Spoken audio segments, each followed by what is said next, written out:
Hello community, welcome to the winter roadmap discussion. We're gonna take a look and we're gonna sort of see what's going on and more importantly what's not going on. But first and foremost, the first thing of course we're gonna see is the Cloud9. Now I already covered this suit and in general these challenges on my channel. For those who don't know, this is the Stadia unlocks. So basically when Hitman launched across PC, Xbox, PS4 I believe, not PS5, I'm not sure, I think it was PS4, and the Stadia, they all had different sort of variations of this white suit. For PC, most people know it's white and black, Xbox was green, PlayStation was blue, and for Stadia this is the color scheme. And of course when Stadia shut down, a lot of players sort of, it was a big debacle, I talked about it a little bit. People were about to lose their progress and everything else, so I intervened. But a lot of these unlockables basically were supposed to get lost in time, basically, to just become one of these things that are just forever lost and never to be found again. But IO Interactive, I am very impressed by them, the level in which they actually like think about, hey, let's bring this back. And they've done this multiple times for multiple different things. I mean, this is not the only time then something has been brought back from relative obscurity. So yeah, very happy in my opinion. Again, being the Stadia unlocks, this is something that it's not original, it's not something they had to make, but it simply didn't make any sense not to have it, especially with all the stuff that went down. I'm happy to have this content. Then we have some featured contracts, which, again, some are gonna take place in Bangkok and other sort of places. I guess they're gonna have something to do with music, so it's gonna be interesting. I'm not exactly sure what they're gonna do. But again, with featured contracts, it's so overwhelmed by this point. There's just so many in the game already, and there's no real rewards. I mean, there's so many featured contracts that if you really want players to play it, you gotta add new rewards. And that's sort of where the problem becomes, because you're sort of gonna go and complete all of them, but you don't really get much. Once you're done with the screwdriver, that's pretty much it. Then we have the Public Enemy. Now, full disclosure, I've known about this suit for over a month now. I saw it. Basically what happened, here's how it went down. When the last update happened, when a bunch of the suits sort of dropped, I believe it was like the middle of last month, this suit was released accidentally. And as you know, I have a 100% completion review of every single map, so it's like every map for me is 100%. Well, as I went through the maps, I saw that Whittleton Creek was not at 100%, and that sort of really made me question things, because Whittleton Creek is one of my most played maps, and to see it at 99% I was like, that's really weird. So I went into it and I found this challenge. You have to eliminate both Cassidy and Janus with this sort of assault rifle or SMG. It can be any assault rifle or SMG. That's what the challenge read. And basically this is the suit you get. And the suit is basically the Whittleton Creek suit, the suburban suit, but with a black hat. And that's all there really is to it. Still, I can't say I hate this. It's not a horrible unlock by any means. It's just that I've known about it for a while.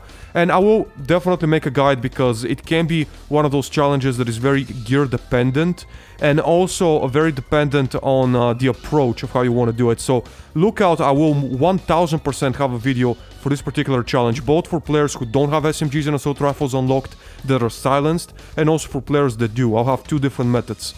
From there we're gonna move on to December 7th with the Cozy Christmas suit.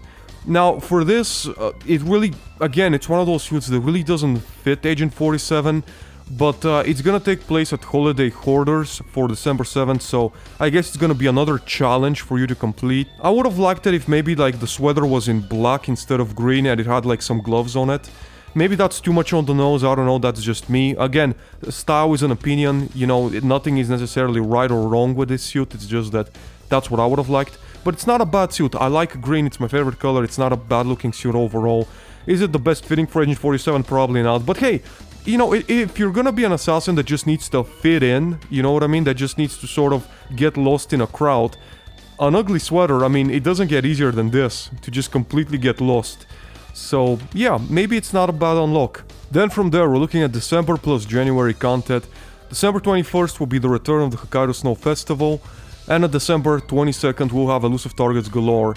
Now, we don't really know what that's gonna be. I'm guessing it's gonna be some mode. But again, if you look up, actually at the very beginning of the roadmap, you will find that they've placed it as an exclusive. Basically, it takes place between December 22nd and February 12th. Now, I really don't like that, because, especially when it comes to elusive targets, why would you make something a timed event? It doesn't make any sense. You've put so much time into creating these elusive targets. You haven't fixed it. Elusive Target Arcade is really not great. Even after completion, you still have to like go back and select everything like step by step. You have to like, if you want to play a certain mission, you have to play like a bunch of missions just to get to it. And if you beat it, you gotta reset and go back. It's not well made, the Elusive Target Arcade. It doesn't function, in my opinion, as it should. It doesn't function as intended, as far as just giving players the chance to just play whichever targets they want. So if this is supposed to fix this, Elusive Targets Galore, why would you restrict it in terms of a time? It doesn't make any sense. It's not gonna help in any way. And overall, just looking at the whole roadmap, I gotta be honest, I expected something a little bit more from the winter roadmap. Again, when you're having one roadmap for both November, December, and early January, and you have so little things going on, I mean, this Cloud9 suit has already been sort of released. This is already done. Then we have the Public Enemy, and we have a Cozy Christmas suit. Outside of that, we really don't have anything. I mean, we really don't. We have this Elusive Targets Galore, we have no clue what it is. There's been zero hints given at what we're even dealing with. I don't love this roadmap, I don't hate this roadmap, but I gotta say, it is a little bit underwhelming maybe from what we're used to up to this point. That being said, I mean, still, getting free stuff is never a bad thing, but I think it would have been nice just to have something a little bit more different. I think the Elusive Target Galore having all the way to December 22nd, there's so much time, there's like a month and a half until we get to December 22nd. I mean, for fuck's sakes, couldn't have this just arrived a little sooner? To me personally, it is a little underwhelming, but what can you do? It's year 3 of Hitman 3, I guess we should be happy to get something. That being said, this is pretty much it. This is pretty much all I have to say when it comes to this particular roadmap. To be honest, very much looking forward to all the things that are going to be unfolding for the next couple of weeks and even months.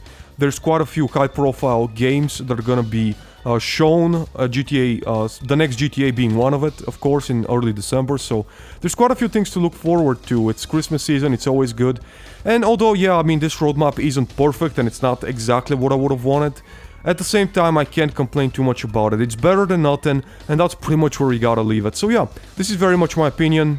Let me know what is yours. Are you happy about the roadmap? Are you a little bit underwhelmed? You can always write me in the comments below. And without further ado, thank you very much for watching.